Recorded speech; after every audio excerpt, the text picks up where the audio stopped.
Morning students. पिछले 2 दिनों से सौरभ के मैसेज आ रहे थे कि सर आप प्लीज़ जेई के क्वेश्चन करवाओ, जेई के प्रीवियस ईयर के क्वेश्चन करवाओ। तो एक्चुअली में मेरा डिले करने का रीज़न था कि अभी अपना चैप्टर चल रहा था 12th क्लास का एक, तो अब वो चैप्टर अपना कल क्लोज हो गया था। आज अपन उस चैप्टर से रिलेटेड जितने भी जेई के क्वेश्चन आए हुए हैं उन सबको अपन क्या कर लेते हैं, सॉल्व कर लेते हैं। तो अपने क्या है कि चैप्टर के क्वेश्चन भी हो जाएंगे और साथ साथ में जेई के क्वेश्चन भी हो जाएंगे। चलो अपन स्टार्ट करते हैं। फर्स्ट क्वेश्चन अपन लेते हैं। आपको जैसे क्वेश्चन दिया हुआ क्या है कि what will be the value of electrostatic force between two charges. आपको पूछा क्या है, फोर्स की वैल्यू पूछी है। आपको पूछा है फोर्स, ये जेई का क्वेश्चन है। फोर्स की वैल्यू पूछी है बिटवीन टू चार्जेस। अब एक कंडीशन दे रखी है। क्या कंडीशन क्या दी दे रखी है, व्हेन ए कंडक्टिंग मीडियम, दोनों के बीच का मीडियम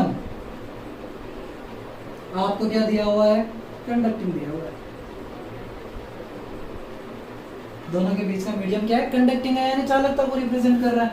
आप एक चीज अच्छे से जानते हैं कि जब भी बात की जाती है कंडक्टिविटी की, जब भी बात क्या करते हैं अपन, कंडक्टिविटी की, कंडक्टिंग कंडक्शन में लेता है, तो कंडक्टर के लिए जितने भी कंडक्शन होते हैं, फॉर एनी कंडक्टर, जो एप्सिलॉन होता है, epsilon r, permittivity of medium, वो कितनी होती है, इनफाइनाइट होती है। जितने भी कंडक्टर्स होते हैं उनके लिए फिर अपने कितनी होती है, इन्फिनिटी होती है। तो इसका आंसर अगर अपन निकालने बैठे तो क्या होगा, फोर्स की वैल्यू आप लोगों को याद होगी, क्या होती है, 1/4 pi epsilon Q1 Q2 upon R square, यही तो होता है। एप्सिलॉन क्या होता है आपको पता होगा, परमिटिविटी अपन इस तरह निकालते हैं, 4 pi epsilon not epsilon R Q1 Q2 upon R square. QR कितना है कंडक्टिंग मीडियम के लिए, कितना, इन्फिनिटी। तो F इक्वल टू कितना आएगा, 1 अपॉन इन्फिनिटी के मल्टीपल में चाहे कुछ भी हो, क्या फर्क पड़ता है, यानी 1 अपॉन इन्फिनिटी। और जब भी 1 अपॉन इन्फिनिटी होता है तो फोर्स कितना लगेगा, 0। तो आपका ये क्वेश्चन था जेई का कि क्या है क्वेश्चन कि अगर कोई दो चार्जेस जो कि एक दूसरे से कुछ डिस्टेंस पे रखे हुए हैं, दोनों के बीच का मीडियम अगर कंडक्टिंग है, दोनों के बीच का मीडियम क्या दिया हुआ हो, कंडक्टिंग दिया हुआ हो, तो उस उनमें लगने वाला फोर्स कितना होगा, तो फोर्स हमेशा कितना रहेगा, वहां पे 0 रहेगा। तो इसका आंसर क्या रहेगा आपके लिए, 0 रहेगा। इसी तरह अपन आगे बढ़ते हैं एक और क्वेश्चन के लिए। क्वेश्चन क्या है, सुनना अच्छे से, आपको दिया हुआ होगा यहाँ पे प्रॉपर तरीके से जो क्वेश्चन अपना है वो क्या दिया हुआ है। अगर इसको अपन देखें, सेकंड क्वेश्चन है, ये भी आपके जेई का ही आया हुआ है। क्या है question, the distance between H plus and Cl minus, दो आयंस दिए हुए H प्लस और Cl माइनस, इन दोनों के बीच के डिस्टेंस,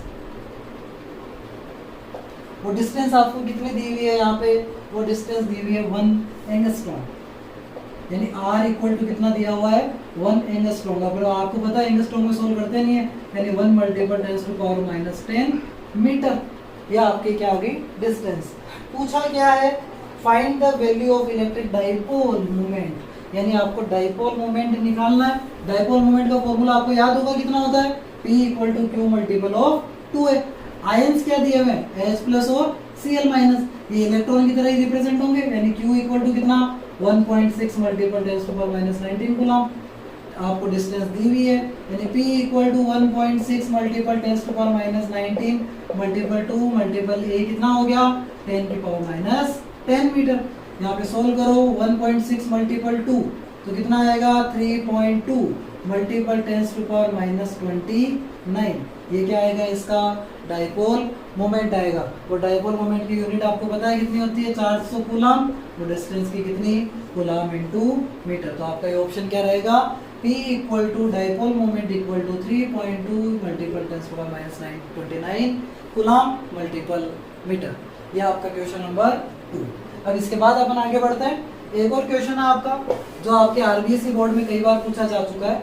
क्वेश्चन क्या है वो सुनिएगा, एमसीक्यू है। क्या पूछा है आपको, the SI unit of electric flux, electric flux, इसकी यूनिट पूछी है। ठीक है, क्या क्या ऑप्शन आपको क्या दिए हुए हैं, ऑप्शन दिया हुआ है आपको इसमें, पहला newton coulomb inverse metre square, दूसरा बी ऑप्शन दिया हुआ है क्या आपके यहाँ पे, newton coulomb inverse metre inverse 2, third आपको ऑप्शन दिया हुआ है क्या यहाँ पे, वो दिया हुआ है newton inverse, coulomb inverse, metre minus 2। D option आपको दिया हुआ है क्या है, न्यूटन इनवर्स, कूलम 1, मीटर की पावर माइनस 2, या मीटर की पावर 2 आपको दी हुई है। किसकी यूनिट पूछी है, इलेक्ट्रिक फ्लक्स। फ्लक्स का फॉर्मूला आपको याद है, फाई इक्वल टू क्या होता है, इंटीग्रेशन क्लोज सरफेस के लिए E dot ds। Electric field की यूनिट क्या होती है, न्यूटन अपॉन कूलम। और डिस्प्ले ये क्या है, ds यानी सरफेस एरिया, सरफेस एरिया की क्या होती है, मीटर स्क्वायर, यानी न्यूटन कूलम इनवर्स मीटर की power 2, newton coulomb inverse metre की पावर 2। तो आपका ऑप्शन क्या होगा, ए ऑप्शन होगा। ये आपका क्या होगा, एक छोटा सा सॉल्यूशन हो गया। आगे बढ़ते हैं अपन और तो इस तरह क्वेश्चन अपन सोल्व करते जा रहे हैं, इतना ज्यादा कुछ हार्ड है नहीं है। एक आपको एक क्वेश्चन पूछा हुआ है, यह भी आपके काफी टाइम क्वेश्चन आया हुआ है एग्जाम्स में। पहला क्वेश्चन अपन जैसे लेते हैं यहाँ पे कि एक इलेक्ट्रॉन के कारण निर्वात में, जैसे वैक्यूम में कि एक इलेक्ट्रॉन है, उस इलेक्ट्रॉन के लिए वैक्यूम में, वैक्यूम की बात की गई है, वैक्यूम में 1 मीटर के डिस्टेंस पर, डिस्टेंस आपको कितनी दी हुई है, 1 मीटर। कोई एक इलेक्ट्रॉन है वो वैक्यूम में रखा हुआ है, इस वैक्यूम में रखे इलेक्ट्रॉन से 1 मीटर की डिस्टेंस पे कोई एक पॉइंट P है, इस पॉइंट P पर आपको क्या निकालनी है, इलेक्ट्रिक फील्ड इंटेंसिटी।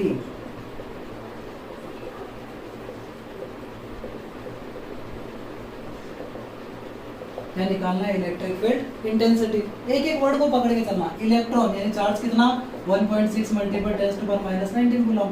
वैक्यूम की बात कर रहे हो, वैक्यूम में के की वैल्यू आपकी कितनी आ जाएगी, 9 multiple 10⁻9 newton metre square upon coulomb square. निकालना क्या है, डिस्टेंस आपको क्या दी हुई है, 1 मीटर, आर आपको दिया हुआ है। चलो निकालते हैं। इलेक्ट्रिक फील्ड इक्वल टू कितना होता है, के क्यू अपॉन आर स्क्वायर। के कितना, 9 मल्टीपल 10⁻9, क्यू कितना है, 1.6 मल्टीपल 10⁻⁻19, डिस्टेंस कितनी है, 1 मीटर, यानी आर स्क्वायर यानी 1 का स्क्वायर हो जाएगा, है ना। 1 का स्क्वायर रहेगा अपने यहाँ पे कितना आएगा, 9 मल्टीपल 1.6 तो 14.4 मल्टीपल 10⁻9 और 10⁻⁻19 सोल्व करेंगे तो 10⁻10। और इलेक्ट्रिक फील्ड की यूनिट आपको पता है कितनी होती है, न्यूटन अपॉन कूलम। ये क्या आ जाएगी, इसकी अपने यूनिट आ जाएगी। ये आपका क्या हो गया, इलेक्ट्रिक फील्ड निकल गया, इंटेंसिटी निकल गई। आगे बढ़ते हैं। छोटे छोटे क्वेश्चन अपने बहुत सारे आते रहेंगे यहाँ पे, इन्हीं को अपन को करना है। जैसे अपन थोड़ा सा आगे बढ़ते हैं, एक और जेई का क्वेश्चन है, क्वेश्चन को अच्छे से समझना पहले।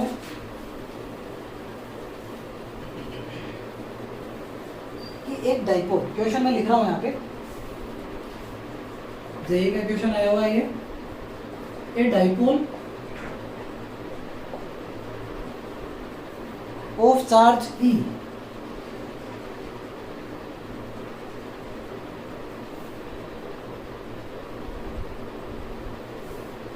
are placed in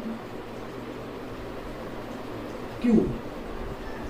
चार्ज क्या रखा हुआ है, क्यूब के अंदर लिखा हुआ है। द मैग्नीट्यूड, और सॉरी यहाँ पे 8 इलेक्ट्रॉन, 8 डाइपोल है, 8 dipole of charge E are placed in a cube। आपको क्या पूछा है इसके लिए, आपको यहाँ पे निकालना है total electric flux, total electric flux. यह आपका क्वेश्चन है जेई का आया हुआ है कि अगर 8 डाइपोल तो जिनका चार्ज क्या है, एक इलेक्ट्रॉन के बराबर है, वो एक क्यूब के अंदर फिक्स किए हुए हैं, ठीक है। अब डाइपोल की बात कर रहे हो, यानी एक डाइपोल, 1 डाइपोल अगर होगा तो 1 डाइपोल में कितने चार्जेस होंगे, 2 इलेक्ट्रॉन होंगे। 1 चार्ज में कितने होंगे, 2 इलेक्ट्रॉन, 2 चार्ज से बनता है। तो अगर 8 डाइपोल है तो टोटल चार्ज कितना हो जाएगा, 16 इलेक्ट्रॉन के इक्वल टू हो जाएगा। कितना हो जाएगा, 16 इलेक्ट्रॉन के बराबर। अब आपको निकालना क्या है, electric flux. Electric flux phi equal to summation of q upon epsilon naught. याद है फॉर्मूला आपको, समेशन क्यू कितना, 16E अपॉन कितना, एप्सिलॉन नॉट। आपका ऑप्शन वाला ये सही रहेगा। क्या रहेगा, 16E अपॉन एप्सिलॉन नॉट। ये भी आपके जेईई का इक्वेशन आया हुआ है। आगे बढ़ता है।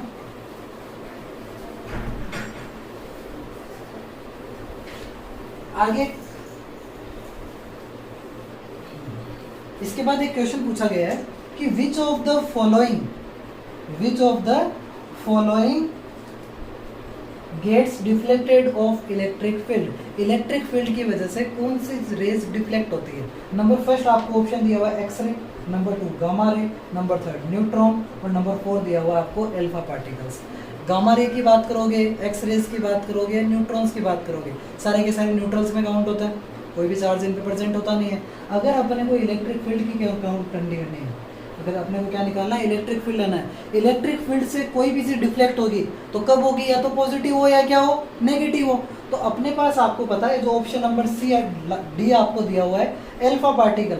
अपन ने देखा था कि अल्फा स्कैटरिंग अपन ने पढ़ा हुआ है, रदरफोर्ड अल्फा स्कैटरिंग मॉडल अपन ने पढ़ा हुआ था, अल्फा पार्टिकल की बॉम्बार्डिंग अपन ने की थी। तो जो अल्फा पार्टिकल कौन से चार्जेस होते हैं, पॉजिटिवली चार्ज होते हैं। तो इस क्वेश्चन का आंसर क्या होगा कि which of the following gets deflected off by electric field, electric field से कौन डिफ्लेक्ट होगा, तो अपना कौन से पार्टिकल डिफ्लेक्ट होंगे, जो चार्ज पार्टिकल है, और चार्ज पार्टिकल यहाँ पे कौन है, अल्फा पार्टिकल्स है। तो इस क्वेश्चन का आंसर क्या होगा, अल्फा पार्टिकल्स। आगे बढ़ते हैं, एक और क्वेश्चन है, एक एमसीक्यू है, सॉरी एक फिलअप है। फिलअप आपको क्या दिया हुआ है, a uniformly charge thin spherical surface, एक uniformly charge thin spherical surface, इसके इनसाइड अगर कोई पॉइंट आर प्रेजेंट है या कोई पॉइंट पी प्रेजेंट है, इस पॉइंट पी पर लगने वाला इलेक्ट्रिक फील्ड निकालना है। कोई एक यूनिफॉर्मली चार्ज स्फीयर है, इस स्फीयर के इनसाइड कोई एक पॉइंट पी है, इस पॉइंट पी पर लगने वाला चार्ज निकालना है। आपको याद होगा अपने अभी जब चैप्टर पढ़ा था उसके अंदर अपने स्फीयर के आउटसाइड की बात की थी, ऑन द सरफेस बात की थी, इनसाइड का बात की। तो इनसाइड कितना आया था, 0 आया था। तो इनसाइड द इलेक्ट्रिक फील्ड हमेशा, इनसाइड द स्फीयर हमेशा इलेक्ट्रिक फील्ड कितना रहेगा, 0 रहेगा। क्यों, क्योंकि सारा का सारा चार्जेस कहाँ पे रखा हुआ है, सरफेस पे रखा हुआ है। अब अपने कॉन्सेप्ट अपना क्लियर किया हुआ है कि सारा का सारा स्फीयर के सरफेस के ऊपर चार्जेस रहता है, तो इनसाइड ऑटोमेटिकली कितना आ जाएगा, 0 आ जाएगा। ये भी क्वेश्चन आसानी से क्या हो गया, अपना सॉल्व हो गया। आगे बढ़ते हैं,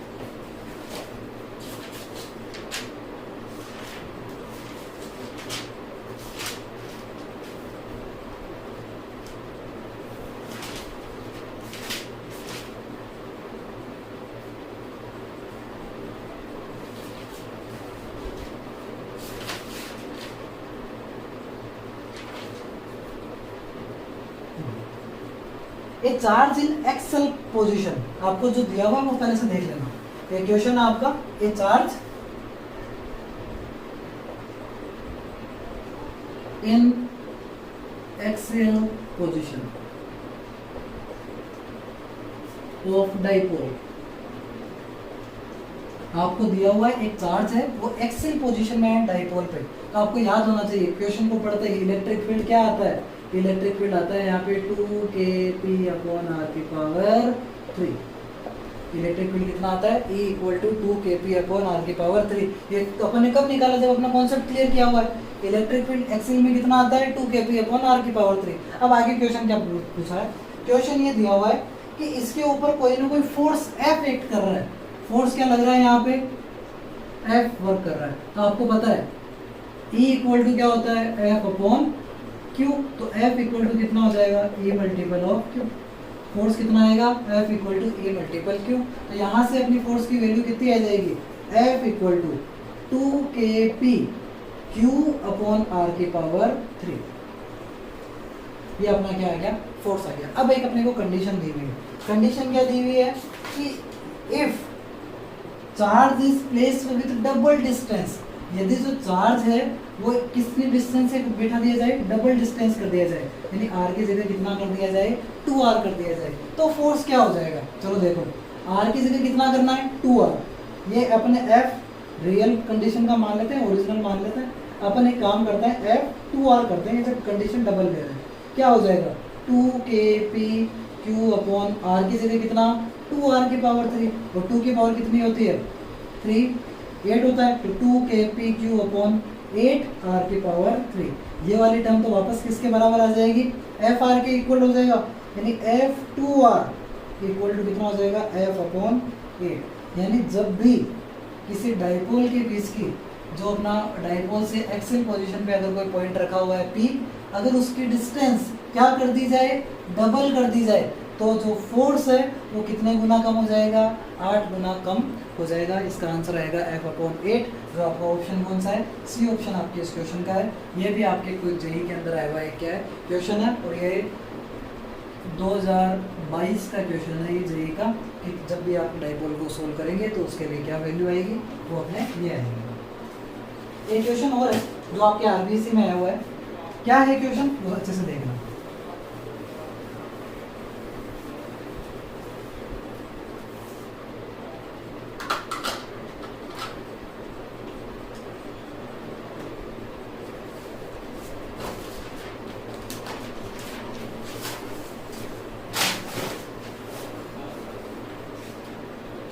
एक वायर है,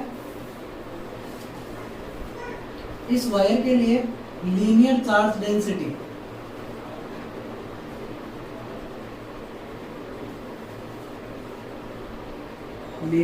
डेंसिटी लेमडा, वो कितना दिया हुआ है आपको, यहाँ पे दिया हुआ है 2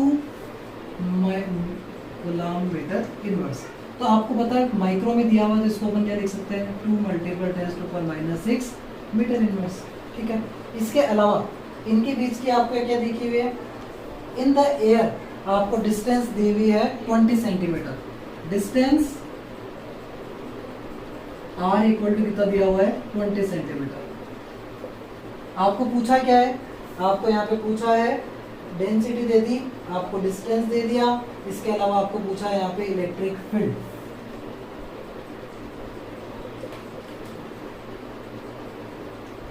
ई की वैल्यू आपको क्या करनी है, यहाँ पे फाइंड आउट करनी है। ये क्वेश्चन दिया हुआ है आपके, तो इस क्वेश्चन को सोल्व करने से पहले एक चीज ध्यान रहे, जब भी आपको चार्ज डेंसिटी की बात की जा रही है, चार्ज डेंसिटी में एक वायर दिया हुआ है, और वायर क्या है आपके इनफाइनाइट लेंथ मानते हैं अपन मोस्टली। इनफाइनाइट लेंथ वायर को जब भी सोल्व करो तो यहाँ पे लगते हैं गाउसेस प्रॉपर्टी, और गाउसेस प्रॉपर्टी जो फर्स्ट वाली है कि किसी इन्फिनिटी लेंथ के वायर के लिए लगने वाला इलेक्ट्रिक फील्ड आपको पता होगा कितना आता है, E equal to 2k lambda upon r। E equal to 2k lambda upon r। चलो रखो 2 ऐसा वैसा, k की वैल्यू कितनी है, 9 × 10⁻⁹ लेमडा कितना दिया हुआ है, 2 × 10⁻⁶ अपॉन r कितनी दी हुई है, 20 सेंटीमीटर। सेंटीमीटर को मीटर में कन्वर्ट करोगे यानी 20/100 करोगे, यानी आ जाएगा यहाँ पे 0.2 या 2 × 10⁻⁻1 मीटर। इसको सोल्व करेंगे तो यहाँ पे कितना आ जाएगा, 2 से 2 गया तो 2 मल्टीपल हो गया 18 मल्टीपल 10⁻⁹ और 6 से गया तो कितना बचेगा 3/10⁻⁻1 -1 ऊपर आएगा तो प्लस का 1, यानी 18 मल्टीपल 10⁴ न्यूटन अपॉन कूलम। ये अपना क्या आ जाएगा, electric field intensity due to a long length wire. ये आ जाती है अपने गाउसेस प्रॉपर्टी की।